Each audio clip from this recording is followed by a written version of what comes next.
Hey guys, back for part 4 of the LR308 Oracle.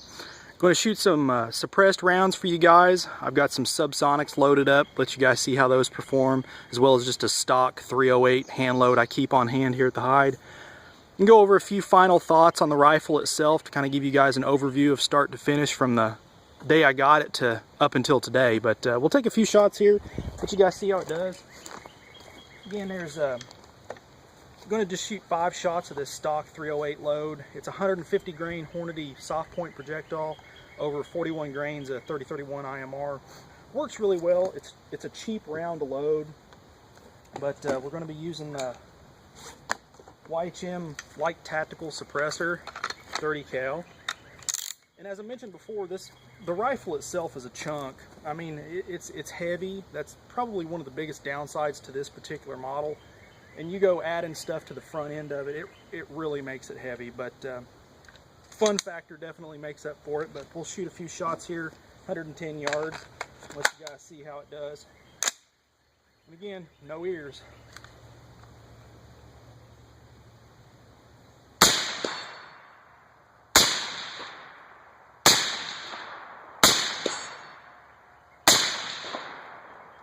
All right.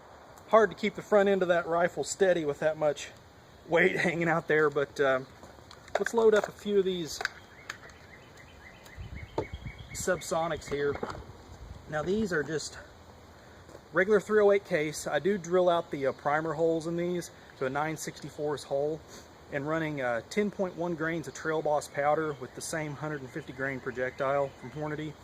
They work really well and they are quiet, but one thing I will say, as most of you guys know, with maybe the exception of 300 Blackout, this gun will not cycle these. You have to manually cycle it. That's the only downside. But just for messing around, conversation piece, it's a lot of fun.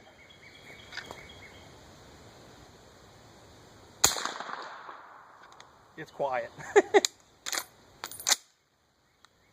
One more here. It's really quiet.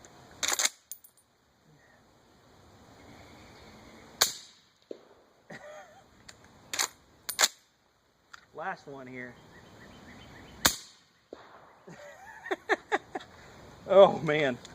And again, won't lock the bolt back, but that's all right. We'll set it down here. I'll get the camera. We'll go over a few things. Give you guys some final thoughts on the rifle itself. Overall, fellas, for the money invested, I really don't see getting anything better as far as value-wise. I'm not really sure how many rounds I got through it now, but it's quite a few, and it's ran 100%. I mean, for the dollar value, for what you spend for the rifle itself, it's really hard to go wrong with one of these. Now, I will say I do plan on upgrading the scope a little bit. I'd like to get something a little bit better, but overall, that's my only complaint right now with the rifle where it stands. This is most definitely a buy on my scale. It's a great value, a great rifle, a great way to get you into the 308 platform in an AR.